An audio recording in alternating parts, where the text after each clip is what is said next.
بسم الله الرحمن الرحيم. وبه نستعين على الشبيحة والمكوعين والإرهابيين.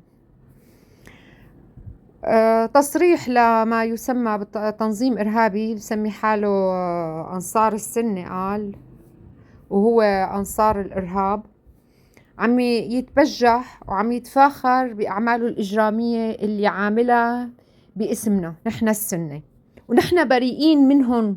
نحن بريئين من هدول عصابة الأوباش يلي هن إما فلول أو قصد أو فسد أو من جماعة الهجري. تمام؟ هلأ ردي أول شي رح يجيكم من القرآن الكريم. مو أنتوا عم تشتغلوا دين على أساس؟ طيب نحن السنة دستور حياتنا من القرآن أولا، ثم من سنة رسول الله التي توافق القرآن الكريم. انتو هذا اللي عم بتساووه مو دين، هاد اسمه إرهاب، هاد مو إسلام، هاد دين الشيطان. هذا اللي عم بتساووه شغل الشيطان، هذا اللي عم بتساووه.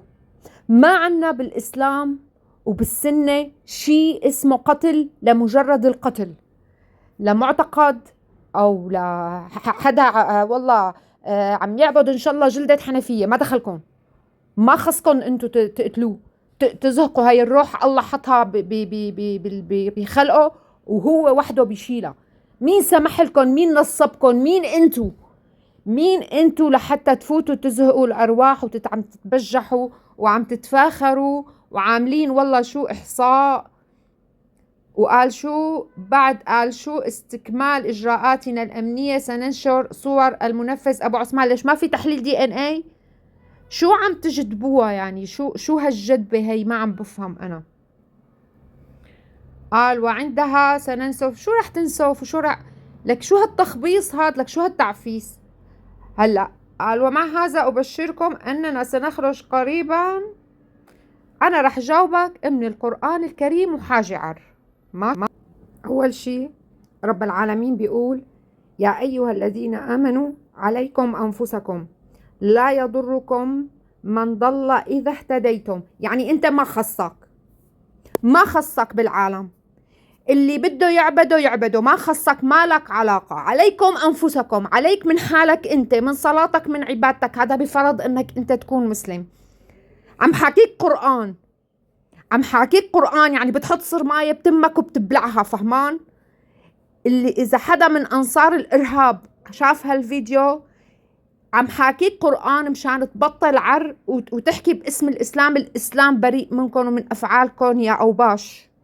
الآية الثانية وقاتلوا في سبيل الله الذين يقاتلونكم ولا تعتدوا إن الله لا يحب المعتدين. الآية عم تشرح حالها. الله سبحانه وتعالى أمرنا بالقتال اللي عم يقاتلونا، اللي بيعتدوا علينا، ونهانا إنه نعتدي. أنتوا عم تعتدوا، هدول اللي عم تتبجحوا إنكم قتلتوهم المرشدية ولا عم تتبجحوا بتفجير الكنيسة، أنتوا عم تعتدوا. أنتوا خالفتوا القرآن الكريم، يعني خرجتوا عن الملة إذا كنتوا مسلمين، في حال كنتوا مسلمين. فلا تقولوا عن حالكم إنه أنتوا أنصار السنة، أنتوا أنصار الشيطان، أنتوا أنصار الفلول، في إلكم دوافع سياسية عم تشتغلوا فيها باسم الإسلام ولك فشرتوا تكونوا مسلمين. رح أجيك بالآية الثالثة. الآية الثالثة بتقول بسم الله الرحمن الرحيم ولا تقتلوا النفس التي حرم الله إلا بالحق. أنت بأي حق عم تقتل العالم؟ مين عطاك الإذن تقتل العالم؟ مين عطاك الإذن تقتل المرشدي ولا المسيحي ولا العلوي ولا الدرزي؟ مين عطاك الإذن؟ مين أنت؟ شو صفتك؟ مين وكلك؟ مين سمح لك؟ أنت قاضي شرعي؟ مين أنت؟ مين وكلك؟ أنت يا خنزير، أنت يا خنزير اللي عم تحكي باسمنا نحن السنة، ونحن بريئين منك وإسلامنا بريء منك. إذا قرآننا هيك بيقولوا، هيك بيأمرنا، أنت بأي حق عم تتجاوز كلام الله وأوامر رب العالمين؟ مين أنت؟ مين وكلك تقتل بهالعالم وتزهق أرواحهم وتحرمهم الحياة اللي هي حقهم الأول بهالدنيا؟ مين سمح لك؟ مين عطاك الإذن؟ هات قرآننا، وقتك تخالف القرآن انت واحد إرهابي خنزير. آخر الكلام، نحن رب العالمين معنا، نحن رب العالمين ورثنا هالأرض، اصحكم تفكروا انكم حتى تقدروا تشوشوا علينا. الله مولانا ولا مولى لكم. وإذا مخططين يصير حرب طائفية ما رح يصير، ولا حتشوفوها ولا تحلموا فيها. والناس كلها بتعرف إنه نحن السنة ناس مسالمين.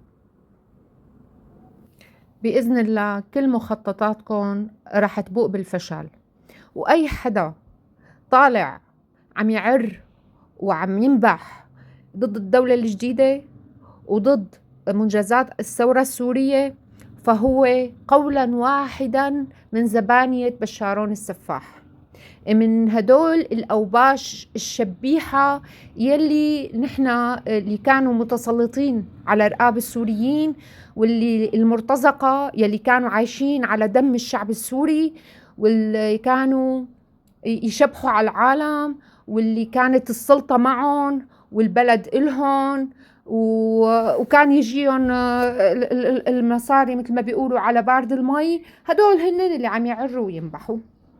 وأخيرا بختم بشعارات اللي طلعنا فيها من 2011: الشعب السوري واحد وإيد واحدة نحن بإذن الله، وانتو طائفة لحالكم، خليكن انتو طائفة الأوباش، انتو لحالكم خليكن عم تعروا وتنبحوا، واللي بدكن يا بعون الله ما رح يصير.